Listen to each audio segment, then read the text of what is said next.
Bom dia, boa tarde, boa noite. Feliz ano novo. O dia que eu tá postando esse vídeo aqui vai ser 1º de janeiro. Cara, eu tava fazendo toda a minha filosofia, meu brainstorm, meu raciocínio aqui. E eu tô gravando no celular, eu gravo minha voz no gravador de celular, normal. E você acredita que me ligaram no meio da gravação, apagou tudo e tava quase terminando, já tinha uns 15 minutos de eu falando, aí de eu brisando aqui. Cara, eu fiquei louco, eu falei, e agora? Eu já tô começando, já começa desse jeito já? Aí quebra nós, né? O que eu tava falando é sobre os nossos pensamentos intrusivos. Eu trouxe até uma questão da questão do poder. Uma questão de Maquiavel, que ele fala em O Príncipe, né? Da questão do poder, que dê poder ao homem e você vai conhecer quem ele é. Uma frase, não consegui parafrasear perfeito, mas é próximo dessa frase que é mencionado. E eu tava pensando, será que o nosso pensamento intrusivo, né, é a nossa corrupção que está dentro de nós? Porque imagina, você pensa fazer assim, caraca, eu vou pegar esse, você tá na Americanas, né? Você tá lá na Americanas, aí você vê aquele doce lá, você fala, caraca, eu vou pegar esse doce e sair correndo aqui, colocar no bolso, ninguém vai ver. Aí você fala, não, não posso fazer isso. Mas e se você tivesse poder pra fazer isso, você não faria? Fala, caraca, é só pegar e sair, né? Se fosse algo natural, se tivesse o poder de fazer isso, você só ia pegar e sair fora. Será que o nosso pensamento intrusivo é indicação que somos corruptíveis? Isso seria indicação que se nós tivéssemos o poder em nossas mãos, nós poderíamos realizar esses nossos pensamentos? Porque quando você pensa em algo errado, o que é errado? Errado é aquilo que vai contra o senso da sociedade. Imagina, uma sociedade antiga, aí você pensa da seguinte forma: caraca, canibalismo é errado. Mas em uma sociedade que é canibal, para eles não é errado, então é relativo. Então, o errado, ele é errado conforme o meio que você está. E se no meio que você está, você possui o poder dentro desse meio, não vai existir errado para você. Porque se você tem o poder de realizar o que você pensou, o que você quer fazer, você provavelmente vai realizar. Pelo menos no meu pensamento, na minha linha de raciocínio, o que eu posso dizer como corrupção? Corrupção seria atingir interesses individuais sem se importar com o interesse coletivo. Você faz alguma coisa por interesse próprio, sem ser a parte de. Sem ser um interesse próprio que não atrapalha ninguém, mas um interesse próprio que ainda prejudique o interesse, que vai contra o interesse coletivo. Indo contra o interesse coletivo é o que as pessoas chamam de corrupção. Porque se roubar é errado e você tem poder de roubar, você é corrupto por roubar? Se você tem um poder para tal, na questão da sociedade, você é corrupto, porque você está roubando, você está errado. Mas se você vivesse numa sociedade em que todo mundo pudesse roubar, você não roubar, você seria o corrupto por não roubar? Se você tivesse o poder suficiente para não roubar ninguém, esse poder ia trazer esse tipo de corrupção para si mesmo? Eu sei que Maquiavel trata sobre questões políticas, mas se o poder mostra as reais intenções de um homem, e quando você está numa sociedade, a pessoa que tem esse poder é eleita pelas pessoas ao redor, pela própria sociedade, podemos dizer que a sociedade em si é corrupta, porque normalmente a pessoa que adquire o poder é a pessoa que mais tem afinidade com os interesses da sociedade. Se a sociedade tem interesses corruptos, mas elas não têm poder para tal, elas podem dar o poder para alguém que é corruptível de forma que vai ser corrupta de forma geral para a sociedade. Então, aquilo que uma pessoa individual não tem o poder de realizar, então ela não se torna, entre aspas, corrupta, ela dá o poder a alguém que se espelha a ela para que ela possa ver a corrupção acontecer. Então, o espelho da pessoa que tem o poder é o espelho da sociedade. Então, se temos uma sociedade corrupta, vamos ter um líder corrupto. Podemos dizer isso como trazemos a ideia de Hitler. Hitler, ele era o que mais assemelhava ao povo, a revolta contra os judeus. Todos os alemães tinham essa revolta contra os judeus. E o Hitler, ele foi a pessoa que mais espelhava os interesses da sociedade. Ele foi a pessoa que se responsabilizou pelos interesses da sociedade. Então, ele é o espelho da sociedade atual. Então, Hitler não é o único culpado, não o próprio culpado. Ele não é o único culpado, ele seria mais um culpado entre toda a sociedade que elegeu ele como o seu líder. Porque o poder que ele teve em mãos não foi algo que ele precisou ter esse poder para se mostrar, para ele ser corrupto ou trazer o que ele trouxe, o mal que ele trouxe. A sociedade em si é o espelho da corrupção para dar o poder a alguém que vai ter a responsabilidade dessa corrupção.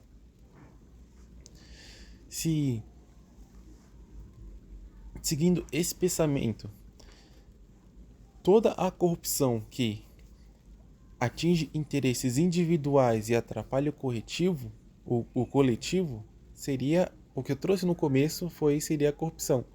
Mas pensando por esse lado, a corrupção seria o interesse de uma sociedade, de um coletivo, que ajude somente este coletivo e atrapalhe outro coletivo. Vamos dizer que seria um individual coletivo, uma sociedade inteira indo contra os interesses de uma maioria.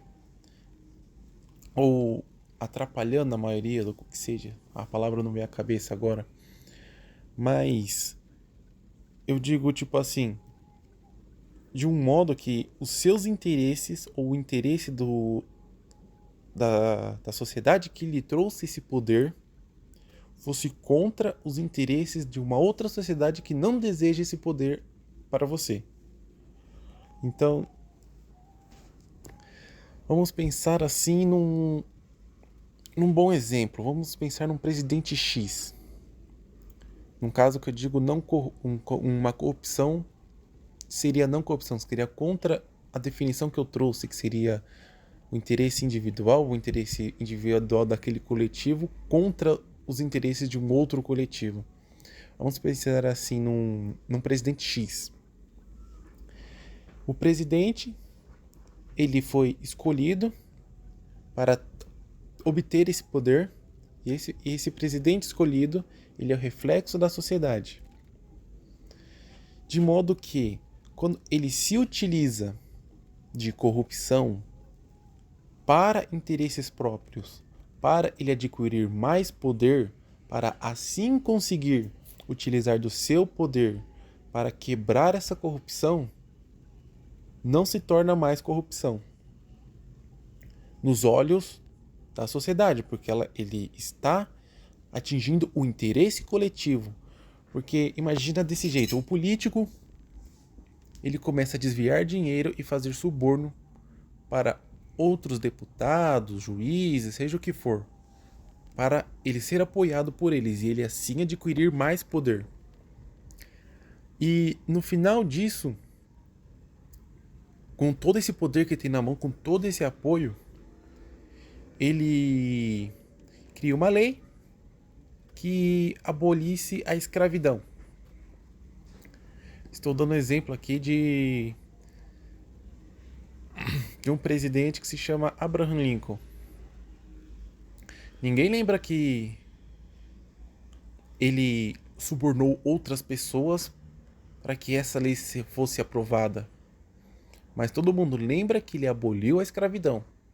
Então, essa corrupção que ele trouxe para adquirir mais poder, ela acaba não se tornando mais corrupção, porque o interesse final dessa pessoa, ela conseguiu atrelar com a sociedade.